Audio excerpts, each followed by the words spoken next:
Бұл жаңа жыл отбасымнан шырақ қарсы алатын алғашқы жаңа жылым еді. Жатақханада тұратын бір курс студенттердің көбісі семестр бітісімен ауылдарына асыққан. Даңғарадай 4 қабатты жатақханада ат төбелетіндей аз ғана студент қалды. Біздің 7 секциядан бар жоғы 4-еуміз.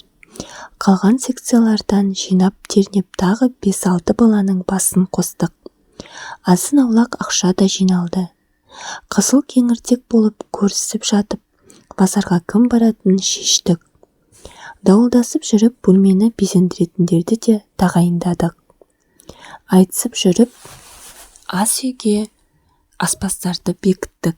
Сонымен қойшы, мейрамға тура бір күн қалғанда ұйымдастыру жұмыстарын шешіп тастадық. Ендігі мәселе қыз жағы болды. Мұндағы жігіттердің барлығы дерлік сұр бойдақ. Қанша дегенмен мектепті кеше бітірген сары ауыз балапандармыз. Қызбен жүрмек түгіл кейбірі әлі де болса да қыз баламен дұрыстап сөйлесуге төселе қоймағандар еді. Бірақ мұныңдай шешімі табылды. Тілге жүйрек, пысық жігіттердің бір-екеуін бір топ қыз ертіп келеміз деген уәделерін алып, республика алаңына аттандырдық. Күн ұзақ, бір-бірімізге жағаласып жүріп, дастарханды жайып тастадық. Бөлме безендірілді. Енді бәріміз 2 көзіміз 4 болып, қызға кеткен 2 серіні күттік. Қызу қандылары олардың енді келмейтінін айтып боқтап, шыдамсыздарының арнайы алдырған арақ шарапты енді қолдарын ала бергенде, беттері суықтан алаулай қызарып, әлгілер жетті. Қастарына ерткен бір топ қыз бар. Табан астында көңілденіп сала бердік. Кеш көңілді өтіп жатты. Жігіттерге ере келген қыздар да ашық қыздар екен. Әзілдесе отырып тез араласып кеттік. Бір байқағаным, ешқайсысы да арақ шараптан тартынған жоқ. Басында томсырайып отырған жігіттердің кейбірі 1-2 тостан кейін жадырап кетті. Маған жақын отырған қыздың есімі Самал екен. Басында бірден көзіме түскен қызды пысықай жігіттердің бірі еріп алған. Соны қызғанғандай болып жеңіл әзілмен қайта-қайта тиісіп отырған Самалға онша көңіл аудара қоймаған болатынмын. Енді жиі көтерілген бірнеше тостан кейін Самал да тартымды көріне бастады. Түн ауа жастары стол басынан біртіндей тұрып тарай бастады. Мен тәлтіректей орнымнан тұрдым. Жоғарғы қабатта өз бөлмеме барып жатқым келді. Мені ұйқы қысып бара жатқанын аңдадым. Дәлізге шыға бергенде алдымнан Самал кездесті. Мас сияқты. Жылықтап күліп мойныма асыла берді. Ұйықтайтын бөлме сұрағаны есімде. Екеуміз бір-бірімізге жабысып жоғары көтерілдік. Есік алдына келген кезде кілтімді түсіріп алдым. Маған сүйеніп тұрған Самал жеңіл еңкейіп кілтімді іліп алды. Еңкейген сәтте омырауы кең, жұқа кофтадан анары анық көрінді. Мас болсын да ынтызарым ауды. Бөлмемді жинап кеткенім дұрыс болған деп ойладым. Ішке енген сәтте Самал қоқтай ғана бөлмемізді тартымды деп тапты. Төсекте екеуміз көпке дейін үнсіз отырдық. Қыз иығыма басын сүйеп бірдеңе айтқаны есімде. Келер сәтте бетіме тесіле қарады. Көзі мойылдай екен. Мойнымнан орай құшақтады да ернімнен жеңіл өбіп өтті. Мен ыңғайсызданып қалдым. Содан кейін қыз жантая берді. Көп отырып қалсам керек, қыз иығымнан тартып өзіне қаратты. Қасыма жат дегені. Мен де Самалға арқамды бере жанына қисайдым. Қанша жатқаным есімде жоқ. Кенет қыздың белімді орай құшақтағанын білемін. Жүрегім атша тулады. Мен бұрылмадым. Қыз басын көтерді. Оның ыстық демі мойнымды шарпып өтті. Сосын ерні мойнымды қытықтап жатқанын сездім. Бойымды тәтті сезім буып бара жатса да, кескен томардай қозғала алмадым. Қыз мойнымды аялай сүйіп жатып, құшақтап жатқан қолын жайлап төмен сырғатты. Тынысым тарылғандай болды. Қарсылық күтпеген қыз белдігімді босатып жатты.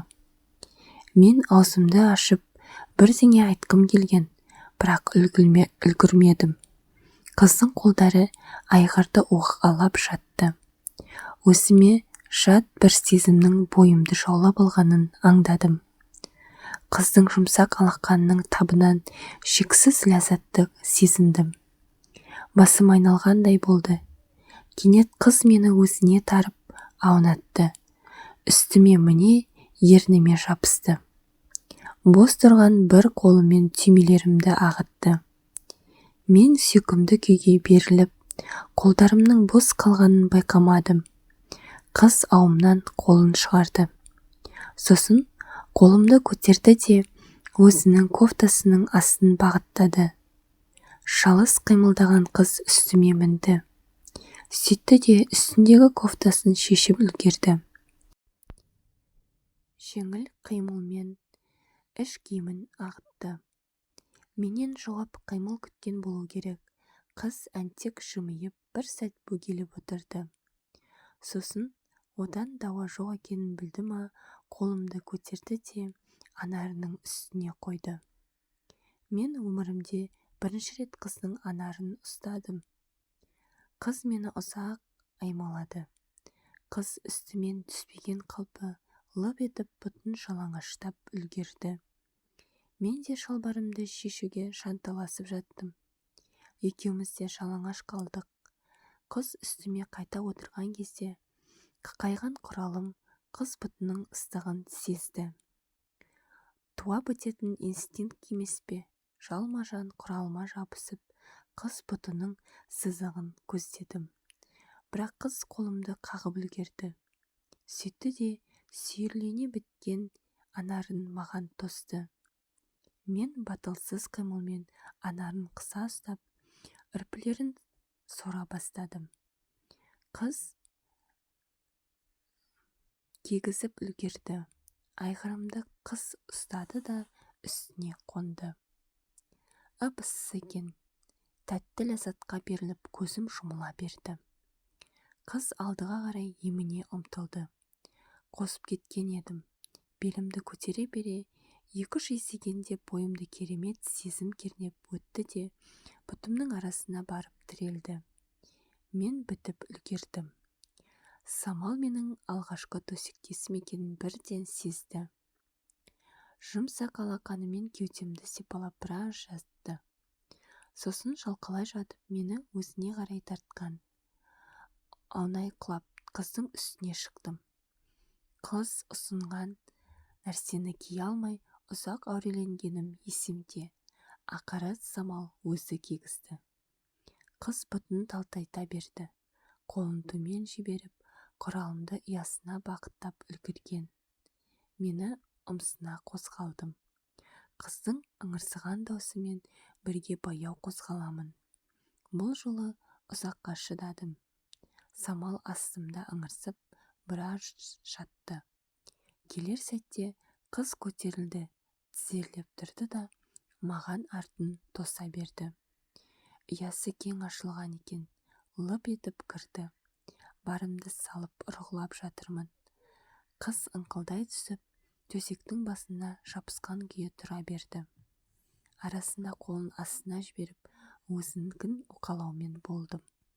Бітірген кезде терлеп кеткенімді білдім. Екеуміздің терең демалып төсекке құлай кетістік. Бұдан кейін тағы 3 рет жанастық. Керемет болған шығар, себебі одан бері 10 жылдай өтті. Әлі де болса ұмыта қоймадым.